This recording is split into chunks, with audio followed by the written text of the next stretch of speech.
Bigla ang dinner, mga Marikoy. Pagkatapos kong maglaba, nagyaya itong si Daddy sa Vista Mall. Gusto daw niyang kumain sa Fortune. Kaya eto, dali-dali kaming umalis. Buti nga nakapagkilay pa ako. Itong si Kuya, nagpagupit na rin kanina dahil nga mahaba na yung buhok. At etong si Bunso, nilagyan ko ng scarf dahil nga ang lamig ng aircon. Kapag mga ganitong pagkakataon, hinahayaan kong si Daddy ang umorder. Kasi iba ang pagkain sa barko, iba ang pagkain sa Pinas para makain niya ang gusto niya. Shanghai fried rice, chicken feet, patatim, fish fillet sweet and sour, pancit canton meat. Chow time!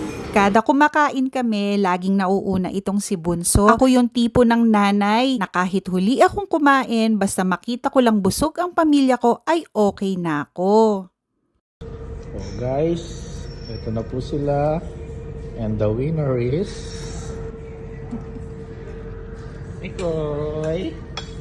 Mikoy, watch mo si Mami kumakain. Ha? Watch mo si Mami kumakain. Ito po, ang lakas pong kumain ng bagong gupit.